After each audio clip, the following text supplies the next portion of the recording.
मुख्यमंत्री शिंदे यांच्या पाठोपाठ ठाणे जिल्ह्यात त्यांचे सुपुत्र खासदार श्रीकांत शिंदे यांच्या लोकसभा मतदारसंघातील डोंबिवली, कल्याण, कल्याण पूर्व, कल्याण ग्रामीण, कल्याण पश्चिम मतदारसंघात बंडखोरी होण्यास सुरुवात झाली आहे. आता शिंदेचे कार्यकर्ते, नेते बंड करून आणि फितूर होऊन नक्की जातायत कुठे? तर शिवसेना उद्धव ठाकरे यांच्या गटात. त्यासोबतच शिंदेच्या शिवसेनेतील 2-3 नेते हे उद्धव ठाकरे गटात येण्याची मनीषा बाळगून आहेत.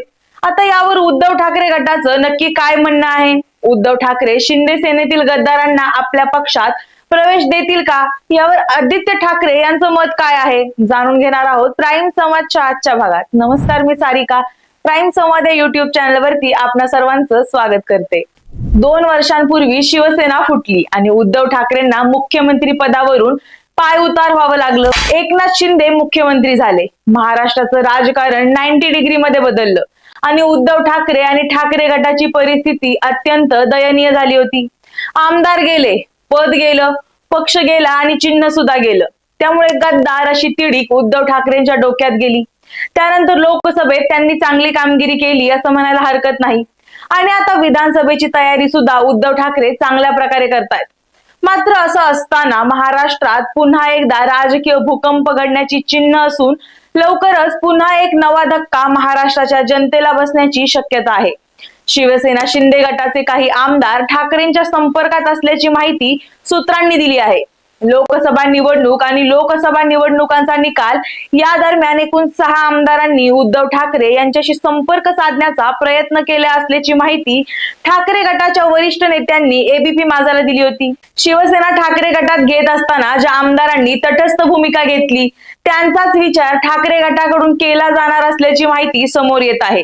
प्रामुख्यानं मुंबई आणि पश्चिम महाराष्ट्रातील आमदार ठाकरेंच्या संपर्कात आहेत अशी माहिती मिळत आहे.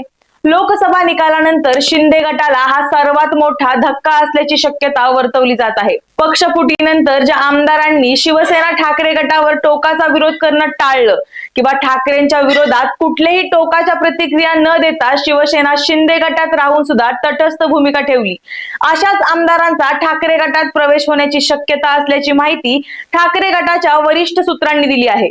लवकरच या आमदारांची घर वापसी होणार असून ते ठाकरेंच्या शिवसेनेत प्रवेश करण्याची शक्यताही वर्तवली जात आहे. शिवसेना ठाकरे गटाचे नेते सचिन अहिर यांनी एबीपी माझाला याबाबत प्रतिक्रिया दिली आहे. ते म्हणाले की 6 ते 7 हा आकडा कुठून आला हे मला माहित नाही, पण हा आकडा 16 ही असू शकतो, 20 सुद्धा असू शकतो किंवा 40 देखील असू शकतो. ज्या लोकांना वाटतं की आता आमचंच सरकार राहणार आहे, आता आम्हीच निवडून येणार आहोत, ज्यांनी शपथ घेऊन सांगितलेलं आता एकही आमदार खासदाराला मी सोडू देणार नाही, आता निकालानंतर अस्वस्थता वाढणारच, त्यांच्या मतदारसंघात त्यांच्या कार्यकर्त्यांमध्ये अस्वस्थतेचं वातावरण झालं आहे. याचा पश्चाताप त्यांना होत असेल तर ही संख्या 10 नाही, 20 नाही तर 40 असू शकते असं सचिन अहिर म्हणाले आहेत. आता लोकसभा निवडणुकांमध्येही अनेक आमदारांनी अपक्ष नेत्यांनी आमचा विचार करा अशी गळ घातली होती. आम्ही लोकसभेत मदत करतो, विधानसभेत आमचा विचार करा असंही त्यांनी सांगितलं. पण आम्ही त्यांना स्पष्ट सांगितलं, पण त्यावेळी आम्ही स्पष्ट सांगितलेलं की दरवाजे बंद आहेत असंही ते म्हणाले. अशा शिंदे सेनेच्या नेत्यांचा ठाकरे गटात प्रवेश होणार अशा चर्चांना उधाण आलं आहे. अशातच काही दिवसांपूर्वी आलेल्या बातमीनुसार शिवसेना शिंदे गटाचे प्रदेश युवा सेना सचिव आणि खासदार डॉक्टर श्रीकांत शिंदे यांचे खास समर्थक दीपेश पुंडलिक म्हात्रे यांनी रविवारी आपल्या शेकडो कार्यकर्त्यांसह मुंबईत मातोश्री येथे उद्धव बाळासाहेब ठाकरे यांच्या पक्षात प्रवेश केला. अनेक नगरसेवक आपल्या सोबत असल्याचा त्यांचा दावा मात्र इथे फोल ठरला. दीपेश, त्यांचा भाऊ जयेश यांच्या व्यतिरिक्त 2 माजी नगरसेवका त्यांच्या सोबत होत्या. तुम्हाला शिवसेनेत काही अनुभव आले म्हणून तुम्ही आता आमच्या सोबत आला आहात. हीच कृती जर तुम्ही अगोदर केली असती तर आपण कल्याण लोकसभा निवडणुकीच्या वेळी आपली ताकद दाखवून दिली असती. शिवसेनेजवळ सत्ता, पैसा, गुंडाशाही असूनही आपल्या एका भगिनीला 4 लाख मतं या मतदारसंघात मिळाली. त्यामुळे आपण यापूर्वीच सोबत आला असतात तर मुख्यमंत्री पुत्राला या मतदारसंघात आपण धूळ चारली असती असं पक्षप्रमुख उद्धव ठाकरे यांनी यावेळी सांगितलं. आणि त्याबरोबरच साम दाम दंड भेद वापरून डोंबिवली, कल्याण परिसरात आपण पक्ष वाढवण्यासाठी ताकदीने प्रयत्न करू. सत्ताधारी पक्षातील असूनही आमच्यावर सत्तेचा वापर करून गुन्हे दाखल करण्यात आले. अनेक नगरसेवक ठाकरे पक्षात येण्यास इच्छुक आहेत, त्यासाठी आपण प्रयत्न करू असं दीपेश म्हात्रे यांनी सांगितलं. त्यांनी शिंदे गटातून ठाकरे गटात प्रवेश केला. पण आता प्रश्न हा आहे की गद्दारांना प्रवेश नाही असं म्हणणाऱ्या उद्धव ठाकरे यांनी शिंदे सेनेतील नेत्यांना आपल्या पक्षात प्रवेश नक्की का दिला?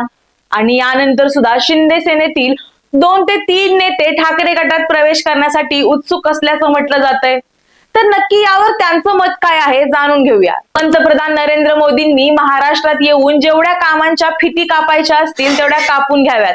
त्यानंतर येणाऱ्या विधानसभा निवडणुकीत तुम्हाला आणि तुमच्या गद्दार मित्रांना जागा दाखवल्याशिवाय शांत राहणार नाही. 1.5 महिन्यानंतर सरकारमध्ये बसलेले सर्व गद्दार बेरोजगार होणार आहेत. त्यानंतर ते आपल्याकडे रोजगार मागायला येतील. पण एकाही गद्दाराला मी रोजगार देणार नाही अशा शब्दात शिवसेना पक्षप्रमुख उद्धव ठाकरे यांनी पक्षाचा रोजगार मेळाव्यात शिंदे गटाला लक्ष केलं. आमदार ऍडव्होकेट अनिल परब यांनी आयोजित केलेल्या मेळाव्याचं उद्घाटन उद्धव ठाकरेंच्या हस्ते शनिवारी पार पडलं. या कार्यक्रमात प्रतिनिधी स्वरूपात 15 तरुणांना उद्धव ठाकरे यांच्या हस्ते नियुक्तीची पत्र प्रदान करण्यात आली. त्यावेळी उपस्थितांना मार्गदर्शन करताना ठाकरे यांनी भाजप व शिंदे गटाला लक्ष केलं. गद्दारी केल्यानंतर निर्माण झालेल्या अस्थिरतेमुळे आपल्या राज्यात कोणीही गुंतवणूकदार यायला तयार नाहीत असं उद्धव ठाकरे आपल्या एका भाषणात नुकतंच म्हणाले आहेत. त्यानंतरच शिंदे सेनेच्या नेत्यांचा ठाकरे गटात प्रवेश होणार का अशा बातम्या येऊ लागल्या आणि अनेक शिंदे सेनेचे नेते इच्छुक असल्याचं म्हटलं जाऊ लागलं. मात्र गद्दारांना पक्षात पुन्हा प्रवेश नाही अशी भूमिका उद्धव ठाकरे यांची कायम आहे हे आपल्याला त्यांच्या वक्तव्यातून पाहायला मिळत आहे. अनेक पक्षात पक्षप्रवेश होत आहेत, तसे ते शिवसेनेत सुद्धा झाले. राष्ट्रवादी शरद पवारांच्या गटात त्यांना सोडून गेलेल्या अनेक नेत्यांचा प्रवेश पुन्हा एकदा पवारांनी करून घेतला. अनेक नेते पक्षात पुन्हा आले आहेत आणि अशा प्रकारे पवारांनी आपली टीम मजबूत करण्याचा प्रयत्न सुरू केला. मात्र आपल्या भाषणात उद्धव ठाकरे मात्र अनेकदा गद्दारांना प्रवेश नाही असं म्हणाले होते. त्यामुळे त्यांनी म्हात्रे सोडले तर अद्यापही कोणत्याच नेत्याला आपल्या पक्षात प्रवेश दिलेला नाहीये. विधानसभा निवडणुकीच्या तोंडावर पक्षांतर मोठ्या प्रमाणात सुरू झालं आहे. मात्र ठाकरेंना सोडून गेलेले आमदार पुन्हा पक्षात घेणार का याबाबत माजी मंत्री आदित्य ठाकरे यांनी मात्र मोठं विधान केलं आहे. आमची लढाई ही महाराष्ट्रासाठी आहे, आम्ही स्वतःसाठी लढत नाही. टेबलावर नाचणारं दृश्य पाहिलं की त्यांची घाण वाटते असं सांगत आदित्य यांनी पक्ष सोडून गेलेल्या आमदारांसाठीचे परतीचे दरवाजे कायमचे बंद असल्याचे संकेत दिलेत. लोकमतला दिलेल्या एका मुलाखतीमध्ये आदित्य यांना एक प्रश्न विचारण्यात आला. या मुलाखतीत शिंदे गटातील कोणी परत संपर्कात आहेत का असा प्रश्न आदित्य यांना विचारण्यात आला.